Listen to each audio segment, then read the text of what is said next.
আমরা পৃথিবীর মানুষ এখন এত বেশি স্বার্থের পেছনে অন্ধ যে থুতুটা ফেললেও চিন্তা করি যে এখানে কোথায় ফেললে আমার একটু লাভ বেশি হবে। পাশের জমিওয়ালার জমিতে যদি থুতুটা ফেলি তাহলে অন্তত আমার জমিটা একটু থুতুর থেকে বাঁচলো, একটু হলেও লাভ হইলো। এই জন্য থুতুটা একটু জোর করে আরেকজনের জমিতে ফেলতে পারলে সেটা আমার লাভ। আমরা হলাম সেই মানুষ। এইরকম সময়ে এসে আর্থিক ইবাদত গুলোতে নিয়তকে খাঁটি করা, এটা হচ্ছে কত কঠিন একটা কাজ। এটার জন্য স্ট্রাগল করতে হয়, এটার জন্য নিজের সঙ্গে নিজে যুদ্ধ করতে হয়। যেমন দান একটা আর্থিক ইবাদত। দানের ক্ষেত্রে দেখবেন যে মানুষ শোনাতে দেখাতে পছন্দ করে, এটা মানুষের নেচার। আমি অমুক জামাত দিছি মাদ্রাসার জন্য, আমি এতগুলো মসজিদ করছি আলহামদুলিল্লাহ। বলার আবার স্টাইল আছে, এগুলো বলতে আবার মানে এত সুন্দর করে বলা হয়। এই বলার স্টাইল দ্বারা বোঝানো হয় যে আমার নিয়তের মধ্যে কোনো ভেজাল নাই ভাই, আমি আপনাকে শুনাইতে চাই নাই, কথার কথা বললাম আর কি, ঠিক না? যেমন একটা এক্সাম্পল এভাবে বলে যে ভাই আল্লাহ করাইছে, আমি আসলে আর কি করবো, আল্লাহ করাইছে আমার দিয়ে 5টা মসজিদ, ভাই আল্লাহ করাইছে, ভাই আমার কিছু না ভাই। বুঝতে পারছেন? কোরবানিটা আসলে আমাদেরকে আল্লাহর সন্তুষ্টির জন্য নিজের সকল সুখ ত্যাগ করার শিক্ষাটা কোরবানি দেয়। এখন আজকাল মুশকিল হলো কোরবানির গোশত আমাদের বাসায় উঠে আমরা খাই, ঠিকই আছে, কোরবানির আসল যে শিক্ষা সেটা আমাদের ভিতরে একটুও আসে। কোরবানি মানেই হলো ত্যাগ। কোরবানির শব্দের অর্থটাই কি? ত্যাগ। ত্যাগ। আপনি বাজার থেকে তরতাজা গরু কিনে এনে জবাই করে তাজা গোশত উঠে ফ্রিজে বললেন, খাইলেন, খাওয়াইলেন, মৌজ মাস্তি করলেন, দিলেন মানুষকে, এটা তো ভোগ। এখানে তো ত্যাগের কিছু নেই। ত্যাগটা হলো এর পেছনে লুকায়িত। সেটা হলো ওই ইব্রাহিম আলাইহিস সালাম আল্লাহর নির্দেশকে পূরণ করতে গিয়ে সকল কিছুকে ত্যাগ করেছেন, জবাই করেছেন, এমনকি নিজের সন্তানের গলে ছুরি দিতেও রাজি হয়েছেন। দেওয়া লাগে নাই কিন্তু রাজি হয়েছেন। সেই শিক্ষাটাই হলো কোরবানির মূল শিক্ষা। ওইটা নিয়ে যদি আপনি ফজর নামাজের সময় আরামের ঘুম ত্যাগ করতে পারেন, এই যে ত্যাগ, আপনি হারাম নিতে পারেন, হাতছানি আছে, বিশাল বড় লোভনীয় অফার, চাইলেই ঘুষটা নিতে পারেন, চাইলেই সুদের কারবার করতে পারেন, চাইলেই চুরি করতে পারেন, দুর্নীতি করতে পারেন, কিন্তু আল্লাহর ভয়ে করলেন না, এর নাম ত্যাগ। কোরবানি শিক্ষা দেয় যে আল্লাহর আদেশ মানতে গিয়ে, আল্লাহর নিষেধ থেকে বাঁচতে গিয়ে সবকিছু ত্যাগ। আমি একটা গ্রুপ মেনটেন করি, একটা দল মেনটেন করি, একটা সার্কেল মেনটেন করি, কিন্তু দেখা গেল যে এটা মেনটেন করতে গেলে আল্লাহ সন্তুষ্টির দিকে যেতে হয়, এই জন্য এদেরকে ত্যাগ করে দিলাম, এর নাম ত্যাগ। কোরবানির শিক্ষা।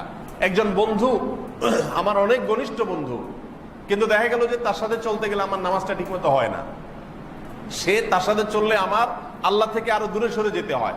এই বন্ধুকে ত্যাগ করে দেওয়া, কাট করে দেওয়া, এটার নাম ত্যাগ। এগুলো শেখায় কোরবানি।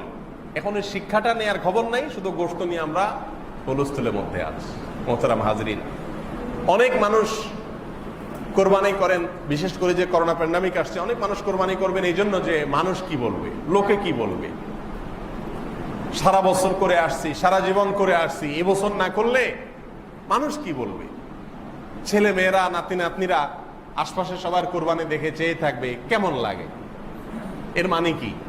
এর মানে হলো কোরবানি হলো নিজেদের এই সমস্ত খাহেশ মেটাবার জন্য, এটা ইবাদত না। মানুষ জিজ্ঞেস করে, হুজুর ঋণ করে কোরবানি দেওয়া জায়েজ আছে কিনা?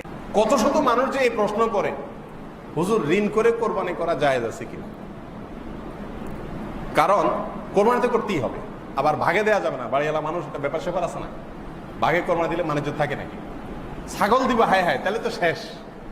ছাগল দিলে তো আর এলাকা থাকার কোনো যুক্তি নেই, নিজেই ছাগল হয়ে গেলাম। ছাগল কোরবানি দেওয়ার জিনিস হলো, এই জন্য গরু দেওয়া লাগে, প্রয়োজনে লোন করা লাগে।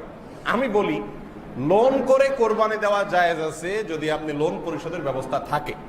1 মাস 2 মাস 3 মাস পরে আপনি দিবেন, চুক্তি আছে, যার থেকে তিনিও রাজি আছে। এইভাবে লোন করে, ঋণ করে, হাওলাত করে সওয়াবের কাজ করা যায়। কিন্তু একটা প্রশ্ন আছে, আজ পর্যন্ত এরকম কোন মুসল্লি আমি পাই নাই যে আয়েশা জিজ্ঞাসা করছে যে হুজুর মসজিদে আমি 50,000 টাকা দিতে চাই হাওলাত করে, এটা আমি কিস্তিতে আস্তে আস্তে শোধ করব, জায়েজ আছে কিনা।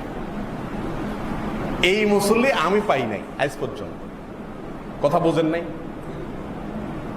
তারপরে মনে করেন একজন গরিব মানুষ পাইছেন আপনার এলাকার, তাকে একটু, সে হয়তো অর্থ কষ্টে ভুগতেছে, হয়তো হাসপাতালে ভর্তি আছে, তার বিরাট বড় বিপদ, এখন তাকে হেল্প করা দরকার। এই টাইমেও কেউ এসে মাসালা জিজ্ঞাসা করে না যে হুজুর আমার এলাকার মানুষ, আমার কাছে এখন ক্যাশ টাকা নেই, আমি হাওলাত করে দেব তারে, পরে আমি বেতন থেকে মাসে কেটে কেটে হাওলাতটা পরিশোধ করবো, জায়েজ হবে কিনা। এই মাসালাও আজ পর্যন্ত আমি কারোর কাছ থেকে শুনি নাই। নিজের এলাকার কেউ বিপদে পড়লে এসে বলে হুজুর এলাকার লোক বিপদে পড়ছে, আমার তো বেশি সামর্থ্য নয়, আমি যা পারছি দিছি, আপনি কিছু দেন আর মানুষ থেকে উঠে দেন, এটা না শোনা যায় কেন? সেখানে কেন এই আগ্রহ নাই যে আমি হাওলাত করি হলো এই সওয়াবের কাজটা হুজুররে করতে দিব না, আরেকজনকে করতে দিব না। আমি জানি এটা নিডি মানুষ, এরকম পিওর জানার জায়গা আজকাল পাওয়া কঠিন হয়, আমি নিজের চোখে দেখা জিনিস, অতএব এখানকার সওয়াবটা আমি নিজের অ্যাকাউন্টে জমা করতে চাই, হাওলাত করে করতে চাই, হুজুর জায়েজ আছে কিনা, এই না জিনিস করা দরকার ছিল। সেইখানে নাই। সব প্রশ্ন হলো কোথায়? কোরবানিতে। কারণ জানে এখানে হাওলাত করে করলেও গোস্তগুলো সব ফ্রিজে ঢুকবে, লাভটা আলটিমেটলি ঘুরে গেড়ায় নিজেরই হবে। ভাইয়েরা আমার, অনেক ব্যথা থেকে কথাগুলো বলা, হাসার জন্য না, আল্লাহর ওয়াস্তে এখনো কোরবানির পশু কিনেন নাই, একটু মাথাটা ঝুঁকিয়ে চিন্তা করুন, ভাবুন আপনি কোরবানি কি গোশত আহরণের জন্য করছেন, মানুষ দেখানোর জন্য করছেন, লোকে কি বলবে সেটা থেকে বাঁচার জন্য বলছেন, সামাজিকতা মাথায় রেখে করছেন, নাকি আল্লাহকে সন্তুষ্ট করার জন্য করছেন? এটা নিজেকে জিজ্ঞাসা করেন। সম্পূর্ণ জবাব, সন্তোষজনক জবাব আপনার মন থেকে আসার আগ পর্যন্ত কোরবানির স্টেপ নিয়েন না। এটাকে বলে আত্মসংগ্রাম, এটাকে বলে নিজেকে সংশোধন করা, এটাকে বলে জাহান্নামের পথ থেকে জান্নাতের রুটে আসার জন্য চেষ্টা করা, ইউটার্ন করার চেষ্টা করা। আমি অনুরোধ আজকে আপনাদেরকে রাখছি, এবং আমি প্রায় সময় বলি যে আপনার কোরবানি আল্লাহর জন্য হচ্ছে না, কয়েকটা পরীক্ষা করতে পারেন। এক নম্বর হলো, আপনি সব বছর গরু দেন, এবছর একটা ছাগল দেন, দেখেন তো আপনার মনে রাজি হয় কিনা। ছেলে মেয়ে বলবে আব্বু কি বলো, তোমার মাথা ঠিক আছে, তুমি শুধু একটা ছাগল দিবা আর কিছু না, না সাথে গরু দিবা? না, গরু টরু না, শুধু একটা ছাগল দিব মা। দেখেন পরিবারের লোকজনকে মানাইতে পারেন কিনা, বা আপনি নিজেকে মানাইতে পারেন কিনা। যদি আপনার কোনো মনে অসুবিধা না, আমার তো একটা কোরবানি দেয়া দরকার, এখানে অনেক অর্থ ব্যয় করে আপনার বিলাসিতা দেখানোর দরকার নাই। একটা জিনিস হলো, আপনারা যারা বেশি বড় গরু কোরবানি দেন গরিবকে গোশত খাওয়ানোর জন্য, তাদের উদ্দেশ্য ভালো, তারা মনে কষ্ট নিয়েন না, আমি শুধু বোঝার জন্য বলতেছি। আমার অবজারভেশন হলো, বাংলাদেশের পরিস্থিতিতে, বাংলাদেশের প্রেক্ষাপটে যে যত 2 নম্বর তার কোরবানির সাইজ তত বড় হয়। সবার জন্য না কিন্তু, বিশেষ করে 5টা 7টা 10টা 20টা গরু এদেশে বেশিরভাগ দুর্নীতিবাজরাই দেয়। এদেশে মানুষ না খায় মরে, ঘরের অভাবে, বন্যার পানিতে হু হু করে পানি ঢুকে, শীতে মানুষ কষ্টে মরে, কই সেখানে টাকা দেওয়ার লোক তো এদেরকে দেখলাম না। এরা এগুলো করতেছে বিলাসিতা। এই জন্য নিজেকে পরখ করবার জন্য 1 বছর হঠাৎ করে একটা ছাগল কোরবানি দেন। সবাই জিজ্ঞেস করবে ভাই এবছর কি টাকার টানাটানিতে আছেন মনে হয়, আহারে বেচারা এবছর ছাগল দিচ্ছে। তখন বলেন না ভাই, আমার বাজেট যেটা ছিল আলহামদুলিল্লাহ 15,000 দিয়ে ছাগল দিছি, আর বাকি 25,000, 30,000, 40,000 বাকি বাজেট যেটা ছিল গরুর জন্য, ওইটা এবছর আমি অন্য একটা ভালো কাজে মসজিদের ছাদে দিয়ে দিছি। আমার কোরবানিটা তো হয়ে গেল আলহামদুলিল্লাহ। কোরবানির জন্য তো বড় কোনো সাইজ হওয়া জরুরি। রাসূল করিম সাল্লাল্লাহু আলাইহি সাল্লাম কি দিয়ে কোরবানি দিয়েছেন আপনারা জানেন তো? গরু না উট? তিনি কোরবানি দিয়েছেন দুম্বা, ছাগল, ভেড়া, এগুলা, এই ছোট ক্যাটাগরি। এখনো সৌদি আরবে যদি আপনি যান, শতকরা 99%, 9% বললে ভুল হবে, শতকরা 99.9% বা আরো বেশি হবে, মানুষ এখনো কোরবানি করে কি? ছাগল বা দুম্বা।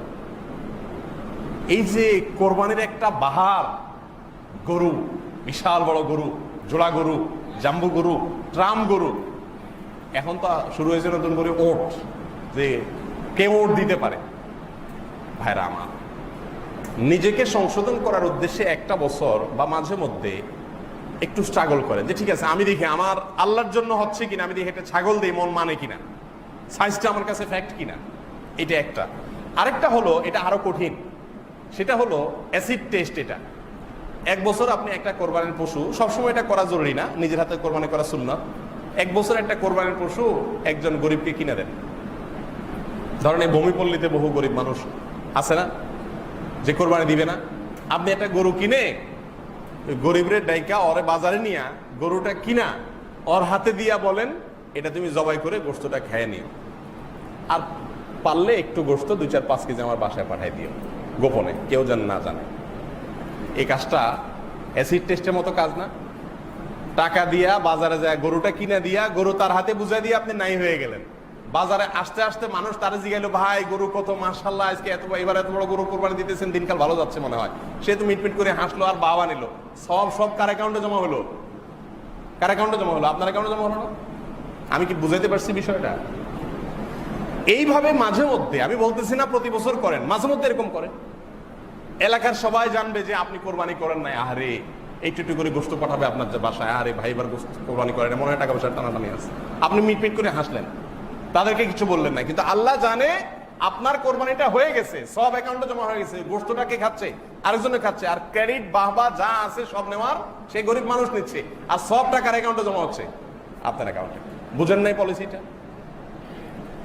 জীবনে 1-2 বার এরকম করেন, দেখবেন ওই নফস, আমাদের নফস যেটা তেড়া প্রবৃত্তি, এটা শুধু কাল বাঁকাউতি করতে চায়, ওটা দেখবেন যে একদম হুল ভেঙে দেওয়া হবে, একদম সাইজ হয়ে যাবে। এটাকে বলে আত্মশাসন। আত্মশাসন, নিজেকে সংশোধন করা, নিজেকে সাইজ করা, নফস বা প্রবৃত্তিকে নিয়ন্ত্রণ করা, এটা চেষ্টা করা। এক কথায়, আপনি কোরবানি করার আগে আল্লাহর জন্য করছেন কিনা সেটা এনশিওর হন। যদি আল্লাহর জন্য না হয়, গোশতের জন্য হয়, তাহলে এটা লস প্রজেক্ট। কোরবানির সময় গরুর গোশতের কেজি প্রতি কত পড়ে? 800-900 টাকা পড়ে না? বাজারে গরু গোশত কিনতে গেলে কত? 550-600 টাকা ভালো ভালো গোশত পাওয়া যায়। আল্লাহ তাআলা আমাকে, আপনাকে, আমাদের সবাইকে শুধুমাত্র এবং শুধুমাত্র আল্লাহকে সন্তুষ্ট করার জন্য কোরবানি করার তৌফিক দান করুন। এবং কোরবানির যে আসল উদ্দেশ্য, ত্যাগ, আল্লাহর আদেশ মানার জন্য যত রকমের ত্যাগের প্রয়োজন হয় সব ধরনের ত্যাগ করতে প্রস্তুত থাকা, এটা অনেক বড় চ্যালেঞ্জিং ব্যাপার, বড় চ্যালেঞ্জিং ব্যাপার। আল্লাহ তাআলা সেই ত্যাগ করার ঈমানী শক্তি, তাকওয়ার চেতনার শক্তি আমাকে, আপনাকে, আমাদের সবাইকে দান করুন।